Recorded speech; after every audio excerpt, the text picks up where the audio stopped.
Silage, ಹಸಿ ಹುಲ್ಲು ಮತ್ತೆ ಒಣ ಹುಲ್ಲು ಇವೆಲ್ಲದೂ ಕೂಡ ಅದರಲ್ಲಿ ನಾರಿನಂಶ ಇರುತ್ತೆ. ಜೊತೆಗೆ ಮಿನರಲ್ ಮಿಕ್ಸ್ಚರ್ ಕೂಡ ಖನಿಜ ಮಿಶ್ರಣವನ್ನು ಆಡ್ ಮಾಡಿ, ಲಘು ಪೋಷಕಾಂಶಗಳು ಅಂತೀವಲ್ಲ ನಾವು, ಅದನ್ನು ಕೂಡ ಆಡ್ ಮಾಡ್ತೀವಿ.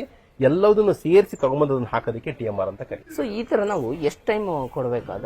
ಒಂದೇ ಸತಿ ದಿನ ಸರ್, ಒನ್ ಟೈಮ್ ಕೊಟ್ರೆ ಹೆಂಗ್ ಸಾಕಾಗುತ್ತೆ? ಒಂದು ಹಸು ಒಂದು ದಿನಕ್ಕೆ ಅದರ ದೇಹದ ತೂಕದ 10% ಜಾಸ್ತಿ ತಿನ್ನೋದೇ ಇಲ್ಲ. ತಿನ್ನೋದಕ್ಕೆ ಸಾಧ್ಯನೇ ಇಲ್ಲ. ಮುಂಚೆಯಿಂದ ಹಸುಗಳನ್ನ ನಾವು ಹಗ್ಗ ಮುಗ್ದಾರ ಹಾಕ್ಬಿಟ್ಟು ಕಟ್ಟಾಕೋದು ಅಭ್ಯಾಸ ಮಾಡಿದ್ವಿ. ಇದಕ್ಕೂ ಕೂಡ ಅದನ್ನೇ ಅಪ್ಲೈ ಮಾಡಿದ್ವಿ. ಯಾವಾಗ ಹಸುಗಳನ್ನ ಎರಡು ಕಡೆ ಹಗ್ಗ ಕಟ್ಟಾಕಿರ್ತೀವಿ, ಅದು ಸಗಣಿ ಹಾಕುತ್ತೆ, ಕಾಲ್ ನಿಂತು ಸಾಕಾಗುತ್ತೆ, ಕಾಲ್ ನೋವು ಬಂದಾಗ ಸಗಣಿ ಮೇಲೆ ಮಲ್ಕೊಳ್ಳುತ್ತೆ, ಗಲೀಜಾಗುತ್ತೆ. ಆಮೇಲೆ ಜೊತೆಗೆ ಅದ್ರ ಆರೋಗ್ಯದ ಮೇಲೆ ಪರಿಣಾಮ ಬೀರುತ್ತೆ. ಅದು ಸ್ಟ್ರೆಸ್ಗೆ ಹೋಗುತ್ತೆ, ಅದು ಒತ್ತಡಕ್ಕೆ ಒಳಗಾಗುತ್ತೆ. ಹಸು ಯಾವಾಗ್ಲೂ ನಮ್ಮನ್ನೇ ಒಂದು ರೂಮಲ್ಲಿ ಕೂಡಾಕ್ಬಿಟ್ರೆ ಬೆಳಗ್ಗೆಯಿಂದ ಸಾಯಂಕಾಲ ತನಕ ನಾವು ಒತ್ತಡಕ್ಕೆ ಒಳಗಾಗ್ತೀವಿ. ನಮ್ಮಲ್ಲಿ ಕೋಪ ಬರೋದಕ್ಕೆ ಶುರುವಾಗುತ್ತೆ, ಸಿಟ್ಟು ಬರುತ್ತೆ, ಅಸಹನೆ ಬರುತ್ತೆ. ಸೊ ಅದಕ್ಕೆ ಅವುಗಳು ಕೂಡ ಅದೇ ರೀತಿಯಾದ ಒಂದು ವಾತಾವರಣ. ಸೊ ಅವಾಗ ಆದಾಗ ಏನಾಗುತ್ತೆ ಅಂತಂದ್ರೆ ನಮ್ಮಲ್ಲಿ ಬೇಡದಲ್ಲೇ ಇರತಕ್ಕಂತ ಕೆಲವು ಹಾರ್ಮೋನ್ಗಳು ಅದು ಹಾಲಿನ ಮುಖಾಂತರ ಬರ್ತಕ್ಕಂಥ ಸಾಧ್ಯತೆನೂ ಕೂಡ ಇದೆ. ಸೊ ಅದಕ್ಕೆ ಏನ್ ಮಾಡ್ಬೇಕಪ್ಪ ಅಂದ್ರೆ ಕೊಟ್ಟಿಗೆಗೆ ಹೊಂದ್ಕೊಂಡಂತೆ ಒಂದಿಷ್ಟು ಅಂಗಳ ಇರಬೇಕು. ಈಗ ಇಲ್ಲಿರೋ ತರ ಏನಾಗುತ್ತೆ, ಹಸು ಫ್ರೀ ಆಗಿದೆ. ಇಲ್ಲಿ ನೋಡಿ, ನೀವು ಯಾವ್ದಾರ ಕೊಟ್ಟಿಗೆ ಒಳಗಡೆ ಹೋಗಿ ನಾವು ಹೋಗ್ತಿದ್ದಂಗೆ ಹಸುಗಳೆಲ್ಲ ನಮ್ ಕಡೆ ಮುಖ ಮಾಡಿ ನೋಡುತ್ತವೆ, ಯಾರಾದ್ರೂ ಬಂದ್ರೆ ನಮ್ಮನ್ನ ಬಿಡುಗಡೆ ಮಾಡ್ತಾರೇನೋ ಅಂತ ಅಂದ್ಬಿಟ್ಟು. ಆದ್ರೆ ಇಲ್ಲಿ ನಿಮ್ಮನ್ನ ಯಾವ ಹಸುನು ಕೂಡ ತಿರುಗಿ ನೋಡ್ತಾ ಇಲ್ಲ, ಯಾವ್ದು ಕೂಡ ನಿಮ್ಮನ್ನ ತಿರುಗಿ ನೋಡ್ತಾ ಇಲ್ಲ. ಅವು ಪಾಡಿಗೆ ಕೆಲವು ಮೇವು ತಿಂತಾ ಇದೆ, ಕೆಲವು ನೀರು ಕುಡಿತಾ ಇದೆ, ಕೆಲವು ಮೆಲ್ಕ್ ಹಾಕ್ತಾ ಇದೆ, ಕೆಲವು ಬಿಸ್ತಲ್ ಮಲಗಿದೆ, ಕೆಲವು ನೆರಳಲ್ಲಿ ಮಲಗಿದೆ. ಸ್ವತಂತ್ರವಾಗಿದೆ ಇಲ್ಲಿ ಹಸುಗಳು. ಯಾವಾಗ ಹಸುಗಳು ಸ್ವತಂತ್ರವಾಗಿರ್ತವೆ ಅದರಿಂದ ಮಾತ್ರ ಒಳ್ಳೆಯ ಶುದ್ಧವಾದ ಹಾಲನ್ನು ಉತ್ಪಾದನೆ ಮಾಡೋದಕ್ಕೆ ನಾವು ನಿರೀಕ್ಷೆ ಮಾಡೋದಕ್ಕೆ ಸಾಧ್ಯ. ಹೌದು, ವೈಜ್ಞಾನಿಕವಾದ ಸತ್ಯ ಇದು. ಆಯ್ತಾ? ಸೊ ಅದಕ್ಕೆ ಯಾಕೆಂದ್ರೆ ಇವೆಲ್ಲ ಕಾಡಲ್ಲಿದ್ದಂತ ಪ್ರಾಣಿಗಳು, ಅವು ಸ್ವೇಚ್ಛೆಯಾಗಿದ್ದಂತ ಪ್ರಾಣಿಗಳು. ನಾವು ಅದನ್ನ ಕಮರ್ಷಿಯಲ್ ಆಗಿ ಅದರಿಂದ ಹಾಲನ್ನ ತಗೋಬೇಕು, ದುಡ್ಡು ಮಾಡಬೇಕು ಅಂತ ನಾವು ತಗೊಂಬಂದು ಕಟ್ಕೊಂಡಿರೋದು. ಅಟ್ಲೀಸ್ಟ್ ಅದಕ್ಕೆ ಕಾಡಿಗೆ ಹತ್ತಿರವಾಗಿ, ಅವುಗಳ ಜೀವನ ಶೈಲಿಗೆ ಹತ್ತಿರವಾಗಿ ಸಾಕಬೇಕೇ ಹೊರತು ಬಲವಂತವಾಗಿ ಅವನ್ನ ಕಟ್ಟಾಕ್ತಕ್ಕಂಥ ಕೆಲಸವನ್ನ ಮಾಡಬಾರ್ದು. ಅದಕ್ಕೆ ದೇವರು ಸೃಷ್ಟಿ ಮಾಡ್ಬೇಕಾದ್ರೆ ಬೇಕಾದಂತ ಚರ್ಮ, ಬೇಕಾದಂತ ಕೂದಲು ಕೊಟ್ಬಿಟ್ಟಿಯ, ನೀನು ಸ್ನಾನ ಮಾಡ್ಕೋಬೇಡ, ಹಂಗೆ ನೀನ್ ಚೆನ್ನಾಗಿರ್ತೀಯ ಹೋಗುವಂತ. ಅವಕ್ಕೆ ಮೈ ಉಜ್ಕೊಳ್ಳೋದಕ್ಕೆ ಕೈ ಇಲ್ಲಲ್ಲ, ಹಾಗಿರೋದ್ರಿಂದ ಯಾಕೆ ಸ್ನಾನ ಮಾಡಿಸ್ಬೇಕು ಅವಕ್ಕೆ? ಅಲ್ವಾ? ಬಿಟ್ಬಿಡ್ಬೇಕು ಅವನ್ನ. ಈಗ ನೋಡಿ, ಒಂದು ಉದಾಹರಣೆ ಗಮನಿಸ್ರಿ. ಎಲ್ಲರೂ ಮಳೆಯಲ್ಲಿ ನೆನೀತಾ ಇರುತ್ತೆ, ಮಳೆ ಬರಕ್ ಶುರು ಆಗ್ತಿದ್ದಂಗೆ ರೈತರು ಓಡೋಗ್ಬಿಟ್ಟು ಹಸುಗಳು ಹಿಡ್ಕೊಂಡ್ ಬರಕ್ ಹೋಗ್ತಾರೆ. ಆದ್ರೆ ಅವು ಪಾಡೋದು ಮೇಯ್ತಾ ಇರುತ್ತೆ, ಅವು ಖಂಡಿತ ಓಡ್ ಬರೋದಿಲ್ಲ. ಎಲ್ಲೋ ಹೊಲದಲ್ಲಿ ಕಟ್ಟಿರ್ತಾನೆ, ಅದ್ ಮಳೆ ಬಂದ್ರು ಕೂಡ ಮೇಯ್ತಾ ಇರುತ್ತೆ. ಅಂದ್ರೆ ಅದಕ್ಕೆ ಅದು ಅದಕ್ಕೆ ಅನ್ಸದೇ ಇಲ್ಲ, ನಂಗೆ ಮಳೆ ಬರ್ತಾ ಇದೆ, ನಾನು ನೆನೀತಾ ಇದೀನಿ ಅಂತ ಅನ್ಸದೇ ಇಲ್ಲ. ಅದಕ್ಕೆ ನೆನಿಬೇಕು ಅನ್ಸಿದ್ರೆ ನೆನೆಯುತ್ತೆ, ಮಳೆ ಬೇಡ ಅನ್ಸಿದ್ರೆ ನೆರಳಿಗೆ ಬರುತ್ತೆ, ಬಿಸಿಲು ಬೇಕು ಅನ್ಸಿದ್ರೆ ಬಿಸಿಲು ನಿಂತ್ಕೊಳ್ಳುತ್ತೆ. ಅದಕ್ಕೆ ಬಿಡಬೇಕು ನಾವು ಅಷ್ಟೇ. ಯಾವಾಗ ಹಸುಗಳನ್ನ ಫ್ರೀ ಆಗಿ ಬಿಡ್ತೀವಿ, ಹಸುಗಳ ಆರೋಗ್ಯ ಕೂಡ ಚೆನ್ನಾಗಿರುತ್ತೆ, ಅವಕ್ಕೆ ಯಾವುದೇ ರೀತಿಯಾದ ಒತ್ತಡ ಇರೋದಿಲ್ಲ. ಅವಾಗ ಅದ್ರ ಉತ್ಪನ್ನ ಚೆನ್ನಾಗಿರೋದಕ್ಕೆ ಸಾಧ್ಯ ಆಗುತ್ತೆ. ಜೊತೆಗೆ ರೈತನಿಗೆ ಆಗ ಅನುಕೂಲ ಏನ್ ಗೊತ್ತಾ, ಸ್ನಾನ ಮಾಡಿಸೋ ತಪ್ಪು. ಸೊ ನಾವು ಹಸುಗಳನ್ನ ಕೊಳೆ ಮಾಡ್ಕೊಂತ ಅಂತ ಹೇಳಿ ಸ್ನಾನ ಮಾಡಿಸೋದ್ರಲ್ಲೇ ಒಂದಿಷ್ಟು ಟೈಮ್ ಹೋಗುತ್ತೆ, ನಮ್ಮ ಶ್ರಮ ಇದೆಲ್ಲ ವ್ಯರ್ಥ ಆಗುತ್ತೆ. ಸೊ ಆಮೇಲೆ ನಾವು ಆ ಸಮಯನ ನಾವು ಬೇರೆ ಕಡೆ ನಾವು ವಿನಿಯೋಗಿಸ್ಕೊಂಡು ದುಡಿಯೋದಕ್ಕೆ ಅವಕಾಶ ಇರುತ್ತೆ. ನಾವೆಲ್ಲ ಸ್ನಾನ ಮಾಡಿಸೋದ್ ಬಿಟ್ರೆ ನೋಡಿ, ಇಲ್ಲಿರ್ತಕ್ಕಂಥ ಹಸುಗಳಿಗೆ ಸ್ನಾನ ಮಾಡಿಸೋದೇ ಇಲ್ಲ. ನಾವಿಲ್ಲಿ ಯಾವುದೇ ಹಸುಗಳು ಸ್ನಾನ ಮಾಡಿಸಲ್ಲ. ತುಂಬಾ ಬೇಸಿಗೆನಲ್ಲಿ ಅದ್ರ ಬೆಂದ್ಮೇಲೆ ನೀರ್ ಬಿಡ್ತೀವಿ, ತುಂಬಾ ಟೆಂಪರೇಚರ್ ಜಾಸ್ತಿ ಆದ್ರೆ ಮಾತ್ರ. ತಿಕ್ಕಿ ತೊಳೆಯತಕ್ಕಂಥ ಕೆಲಸ ಇಲ್ಲ ಇಲ್ಲಿ. ಇಷ್ಟು ಮಾಡಿದ್ರೆ ಸಾಕು. ಹಸುಗಳಿಗೆ ದಿವಸ ಸ್ನಾನ ಮಾಡಿಸ್ತಕ್ಕಂಥ ಅವಶ್ಯಕತೆ, ಒಂದು ದಿವಸಕ್ಕೂ ಸ್ನಾನ ಮಾಡಿಸಲ್ಲ. ಯಾವಾಗ್ಲೂ ವರ್ಷಕ್ಕೋ ಅಕಸ್ಮಾತ್ ಅವ್ನಿಗೆ ಏನಾದ್ರು ಒಂದು ಭಾವನೆ ಇದ್ರೆ, ದೇವರು ಅಥವಾ ಮತ್ತೊಂದು ಪೂಜೆ ಪುನಸ್ಕಾರ ಮಾಡಬೇಕು ಅನ್ನೋದಿದೆ, ಸಂಕ್ರಾಂತಿಲೋ ಕಾರಬ್ಬ ಅಂತ ಮಾಡ್ತೀವಲ್ಲ ನಮ್ಮ ಕಡೆ, ಆ ಸಂದರ್ಭದಲ್ಲಿ ಬೇಕಾದ್ರೆ ಒಂದು 4 ದಿನಕ್ಕೆ ನೀರ್ ಹಾಕ್ಬಿಟ್ಟು ಸುಮ್ಮನೆ ಒರೆಸ್ಬಿಡ್ಲಿ ಸಾಕು. ತಿಕ್ಕಿ ತೊಳೆದು ಸ್ನಾನ ಮಾಡಿಸ್ತಕ್ಕಂಥ ಕೆಲಸನ ಮಾಡಬಾರ್ದು ಹಸುಗಳಿಗೆ. ಅಲ್ಲಿ ಟೈಮ್ ಉಳಿಯುತ್ತೆ ಅವನಿಗೆ. ಆಯ್ತಾ? ಜೊತೆಗೆ ಇನ್ನೊಂದೇನಪ್ಪಾ ಅಂತಂದ್ರೆ ಮೇವು ಕುಯ್ಯೋದು. 10 ಹಸುಗೆ ಅವನು ಹುಲ್ ಕಟ್ ಮಾಡ್ಕೊಂಡ್ ಬರಬೇಕು ಅಂದ್ರೆ 2 ರಿಂದ 3 ಗಂಟೆ ಬೇಕು. ಅದು ಏನೋ ತೋಟ ಹತ್ರ ಇದ್ರೆ ಮಾತ್ರ. ಎಲ್ಲೋ ದೂರ ಇದೆ ಅಂತಂದ್ರೆ 4-5 ಗಂಟೆ ಬೇಕು ಅಲ್ಲಿಂದ ಹೊತ್ಕೊಂಡ್ಬರೋದಕ್ಕೆ. ದಿವಸ ಅವನು ಅಲ್ಲಿಂದ ತಗೊಂಡ್ಬರೋ ಎಷ್ಟು ದಿವಸ ಅಂತ ಮಾಡೋದಕ್ಕೆ ಸಾಧ್ಯ? ಅವ್ನು ಗಟ್ಟಿಯಾಗಿರೋ ತನಕ ಏನೋ ಮಾಡ್ತಾನೆ, ಅವ್ನ ಮಕ್ಕಳು ಯಾವುದೇ ಕಾರಣಕ್ಕೂ ಕೆಲಸ ಮಾಡೋದಿಲ್ಲ. ಅವನಿಗೂ ಕೂಡ ನಾಳೆ ಆರೋಗ್ಯದಲ್ಲಿ ಏನಾದ್ರು ವ್ಯತ್ಯಾಸ ಆಯ್ತು ಅಂದ್ರೆ 2 ದಿವಸ ಮಲ್ಕೊಂಡ ಅಂದ್ರೆ ಮಾಡೋದಕ್ಕೆ ಸಾಧ್ಯ ಇಲ್ಲ. ಎಲ್ಲೂ ಒಂದ್ ಕಡೆ ಎಲ್ಲರೂ ಫಂಕ್ಷನ್ ಹೋದೆ ಅಂದ್ರೆ ಹಸುಗಳು ಉಪವಾಸ ಇರಲ್ಲ. ಅದಕ್ಕೆ ಏನ್ ಮಾಡ್ಬೇಕು ಅಂತಂದ್ರೆ ರಸಮೇವನ್ನ ಮಾಡ್ಕೊಳ್ತಕ್ಕಂಥ ಅಭ್ಯಾಸ ಮಾಡ್ಕೊಳ್ಳಿ. ಬಟ್ ಹಸಿ ಮೇವು ಬೇಕೇ ಬೇಕು ಅಂತ. ಹಸಿ ಮೇವು ಬೇಕು ಹೇಳ್ತೀನಲ್ಲ, ಪೂರ್ಣ ಪ್ರಮಾಣದ ಹಸಿ ಮೇವೇ ಬೇಡ, ಅದಕ್ಕೆ ಕೊಡ್ಲೂಬಾರ್ದು. ಅದಕ್ಕೆ ಸಮತೋಲನ ಆಹಾರ ಆಗೋದಿಲ್ಲ. ಆಹಾರದ ಪದ್ಧತಿ ಹೆಂಗಂದ್ರೆ ನಾವಿಲ್ಲಿ ಏನ್ ಮಾಡಿದೀವಪ್ಪ ಅಂತಂದ್ರೆ, ಇವಾಗ ಇದಕ್ಕೆ ನೋಡಿ TMR ಅಂತ ಕರಿತೀವಿ. TMR ಇದಕ್ಕೆ ಟೋಟಲ್ ಮಿಕ್ಸ್ಡ್ ರೇಷನ್ ಅಂತ. ಅಂದ್ರೆ ಇದರಲ್ಲಿ ಪ್ರೋಟೀನ್ ಅಂಶ ಇದೆ, ಮತ್ತೆ ಕಾರ್ಬೋಹೈಡ್ರೇಟ್ಸ್ ಅಂಶ ಇದೆ, ಮಿನರಲ್ಸ್ ಇದೆ, ಅದಕ್ಕೆ ಬೇಕಾದಂತ ರುಚಿಗೆ ಉಪ್ಪಿದೆ, ಬೆಲ್ಲ ಇದೆ, ಎಲ್ಲ ಇದೆ. ಅಂದ್ರೆ ಇದನ್ನ ಸಮತೋಲನ ಆಹಾರ ಅಂತ. ಅಂದ್ರೆ ಈ ತರ ಆಹಾರವನ್ನ ಹಸುಗಳಿಗೆ ಕೊಡಬೇಕು. ಹೆಂಗೆ ನಾವು ಒಂದು ಊಟದ ತಟ್ಟೆ ಒಳಗಡೆ ಏನಿರುತ್ತೆ? ಅನ್ನ ಇರುತ್ತೆ, ಸಾಂಬಾರ್ ಇರುತ್ತೆ, ಪಲ್ಯ ಇರುತ್ತೆ, ಕೋಸಂಬರಿ ಇರುತ್ತೆ, ಮುದ್ದೆ ತಿಂದ್ರೆ ಮುದ್ದೆ ಇರುತ್ತೆ, ಚಪಾತಿ ಅಂದ್ರೆ ಚಪಾತಿ ಇರುತ್ತೆ, ರೊಟ್ಟಿ ಅಂದ್ರೆ ರೊಟ್ಟಿ, ಕಲರ್ಫುಲ್ ಪ್ಲೇಟ್ ಇರುತ್ತೆ. ಅಲ್ಲ, ಒಟ್ನಲ್ಲಿ ನಮ್ಗೆ ಅದರಲ್ಲಿ ಬ್ಯಾಲೆನ್ಸ್ ಡಯಟ್ ಇರುತ್ತೆ. ಅಂದ್ರೆ ಅನ್ನ ಮತ್ತೆ ರೊಟ್ಟಿ ಅಥವಾ ಚಪಾತಿನಲ್ಲಿ ನಮಗೆ ಕಾರ್ಬೋಹೈಡ್ರೇಟ್ ಸಿಗುತ್ತೆ, ನಾರಿನಂಶ ಇರ್ತಕ್ಕಂಥದ್ದು. ಅಲ್ಲಿ ಏಕದಳ ಆಹಾರ ಅಲ್ವಾ, ಅದರಲ್ಲಿ ನಮಗೆ ಶಕ್ತಿ ಎನರ್ಜಿಯನ್ನ ಕೊಡುತ್ತೆ. ಸಾಂಬಾರು, ಪಲ್ಯ, ಕೋಸಂಬರಿ ಇದರಲ್ಲೆಲ್ಲ ನಮಗೆ ಪ್ರೋಟೀನ್ ಅಂಶ ಸಿಗುತ್ತೆ. ಅದನ್ನ ನಾವು ಬ್ಯಾಲೆನ್ಸ್, ನಾವು ಊಟ ಮಾಡಬೇಕಾದ್ರೆ ಯಾವ್ದಾರ ಸಪರೇಟ್ ಆಗಿ ಮಾಡ್ತೀವಾ? ಇಲ್ಲ, ಖಂಡಿತ ಇಲ್ಲ. ಸಾಂಬಾರ್ ಬೆಳಿಗ್ಗೆ ಕುಡಿದ್ಬಿಟ್ಟು 10 ಗಂಟೆ ಮೇಲೆ ಮುದ್ದೆ ತಿಂತೀವಾ? ಆಗೋದಿಲ್ಲ ಅಲ್ವಾ? ನಾವು ಮಾತ್ರ ಹಂಗ್ ಮಾಡಲ್ಲ. ಹಸುಗಳಿಗೆ ಮಾತ್ರ ಆತರ ಕೊಡ್ತೀವಿ. ಏನ್ ಹಿಂಗ್ ಅಂತಿದ್ದೀರಲ್ಲ ಅಂತ ನಿಮ್ಗೆ ಆಶ್ಚರ್ಯ ಆಗ್ಬೋದು.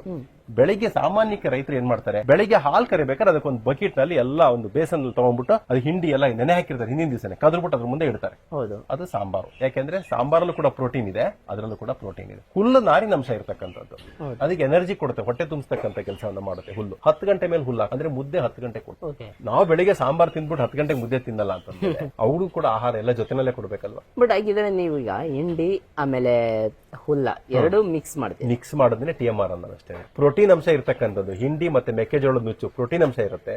ಸೈಲೇಜು, ಹಸಿ ಹುಲ್ಲು ಮತ್ತೆ ಒಣ ಹುಲ್ಲು ಇವೆಲ್ಲದೂ ಕೂಡ ಅದರಲ್ಲಿ ನಾರಿನ ಅಂಶ ಇರುತ್ತೆ. ಜೊತೆಗೆ ಮಿನರಲ್ ಮಿಕ್ಸ್ಚರ್ ಕೂಡ ಖನಿಜ ಮಿಶ್ರಣವನ್ನು ಆಡ್ ಮಾಡಿ, ಲಘು ಪೋಷಕಾಂಶಗಳು ಅಂತೀವಿ ನಾವು, ಅದನ್ನು ಕೂಡ ಆಡ್ ಮಾಡ್ತೀವಿ.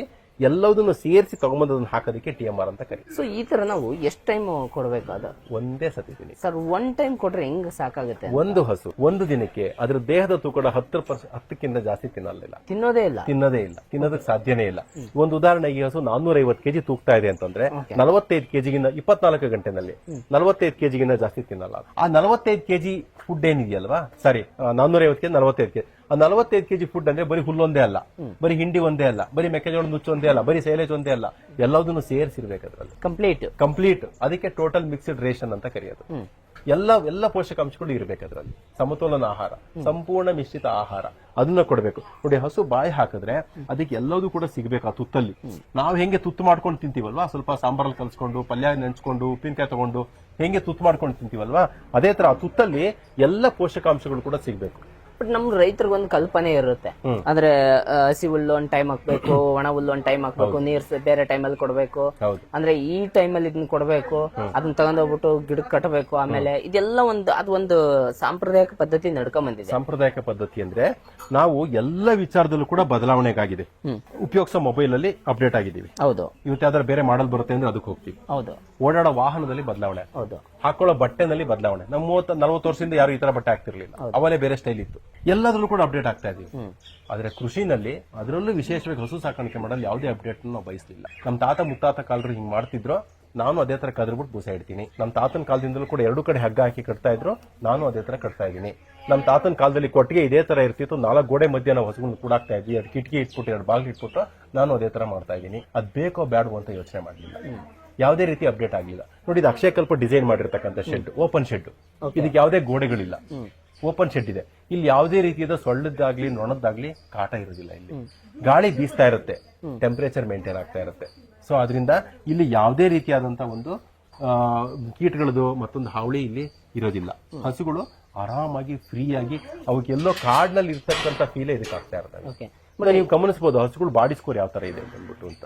ತುಂಬಾ ಬಲ್ಕ್ ಚೆನ್ನಾಗಿದೆ, ನೋಡಿದ್ರೆ ಗೊತ್ತಾಗ್ಬಿಡುತ್ತೆ ಆರೋಗ್ಯವಾಗಿದೆ ಅನ್ನೋದನ್ನ ಕಣ್ಣಿಂದ ನೋಡಿದ್ರೆ ಗೊತ್ತಾಗುತ್ತೆ. ಅದೇ ಯಾವುದೇ 4 ಗೋಡೆ ಮಧ್ಯ ಕಟ್ಟಾಗ್ತಕ್ಕಂಥ ಹಸುಗಳನ್ನ ಬೇಕಾದ್ರೆ ಹೋಗಿ ನೋಡ್ಕೊಂಡ್ ಬನ್ನಿ, ಈ ಮಟ್ಟಕ್ಕೆ ಹಸುಗಳು ಇರೋದಿಲ್ಲ, ಸ್ವಲ್ಪ ಬೇರೆ ತರನೇ ಇರುತ್ತೆ. ಹೌದಾ ಇಲ್ವಾ? ಸೊ ಅದರಿಂದ ನಮ್ಗೆ ಅರ್ಥ ಆಗೋದೇನಪ್ಪಾ ಅಂತಂದ್ರೆ, ಹಸುಗಳು ಯಾವತ್ತು ಓಪನ್ ಶೆಡ್ ಅಲ್ಲೇ ಇರಬೇಕು. ಹಸುಗಳಿಗೆ ಯಾವಾಗ ಹಸುವಾಗುತ್ತೋ ಅವಾಗ ಅನ್ನ ತಿನ್ಬೇಕು, ಯಾವಾಗ ಬಾಯಾರಿಕೆ ಆಗುತ್ತೋ ಅವಾಗ ಹೋಗಿ ನೀರು ಕುಡಿಬೇಕು. ಬಿಸಿಲು ಬೇಕು ಅಂದ್ರೆ ಬಿಸಿಲಲ್ಲಿ ಮಲಗಬೇಕು, ನೆರಳು ಬೇಕು ಅಂದ್ರೆ ನೆರಳಲ್ಲಿ ಮಲಗಬೇಕು, ಮಳೆ ನೆನೆಬೇಕು ಅಂದ್ರೆ ಹೋಗಿ ನೆನೆಬೇಕು. ಅಷ್ಟು ಸ್ವೇಚ್ಛೆಯನ್ನ ಕೊಡಬೇಕು ನಾವು, ಅವಾಗ ಮಾತ್ರ ಅದು ಆರೋಗ್ಯ ಹೀಗಿರೋದಕ್ಕೆ ಸಾಧ್ಯ ಆಗುತ್ತೆ. ಬಟ್ ರೈತರು ಏನಂತ ಯೋಚನೆ ಮಾಡ್ತಾರೆ ಅಂತಂದ್ರೆ, ಈಗ ಯಾರ್ದೋ ಒಬ್ಬ 1-2 ಎಕರೆ ಮಾತ್ರ ಜಮೀನ್ ಇರುತ್ತೆ, ಈ ಲೆವೆಲ್ಗೆ ನಮ್ಗೆ ಓಪನ್ ಶೆಡ್ ಎಲ್ಲ ಮಾಡ್ಕೊಳಕ್ ಆಗಲ್ಲ, ಅಥವಾ ಅದನ್ನ ಹೆಂಗ್ ಡಿಸೈನ್ ಮಾಡ್ಬೇಕು ಅನ್ನೋದೊಂದು ಕಲ್ಪನೆ ಇದು ಇರಲ್ಲ. ನಮ್ಮಲ್ಲಿ ಅದಕ್ಕೆ ಆದಂತಹ ಒಂದು ವಿಭಾಗನೆ ಇದೆ. ಅವನ ತೋಟಕ್ಕೆ ಹೋಗ್ತೀವಿ ನಾವು, ಅವನಿಗೆ ಯಾವ ಜಾಗದಲ್ಲಿ ಶೆಡ್ ಅನ್ನು ಮಾಡಬೇಕು. ನಾವಿಲ್ಲೇನೋ ಇದನ್ನ ಮಾಡ್ಬಿಟ್ಟಿದೀವಿ ಅಂದ್ರೆ, ಇದು ಒಂದು ಸಂಸ್ಥೆಗೋಸ್ಕರ ನಾವು ಇಷ್ಟೊಂದು ಮಾಡಿದೀವಿ ಅಂತಂದ್ರೆ ಅವ್ನಿಗೆ ಇಷ್ಟು ದೊಡ್ಡ ಶೆಡ್ ಅವಶ್ಯಕತೆ ಇಲ್ಲದೇ ಇರ್ಬೋದು. ಸೊ 3-4 ಎಕರೆ ಇರ್ತಕ್ಕಂಥವನು 10-15 ಹಸುನ ಸುಲಭವಾಗಿ ಸಾಕು. ಅವ್ನ್ ಲಿಮಿಟ್ ಅದು. ಅವನಿಗೆ ಕೃಷಿ ಭೂಮಿ ಇರ್ಲೇಬೇಕು, ಇಲ್ಲಾಂದ್ರೆ ನಾವು ಮೇವು ಬೆಳ್ಕೊಳ್ಳೋದಲ್ಲೇ ಅವನು ಏನು ಇದ್ ಮಾಡಕ್ಕಾಗಲ್ಲ. ಹೊರಗಡೆಯಿಂದ ಮೇವು ತಂದು ಮಾಡೋದಕ್ಕೆ ಲಾಭದಾಯಕ ಅಲ್ಲ ಹೈನೋದ್ಯಮ ಯಾವತ್ತೂ.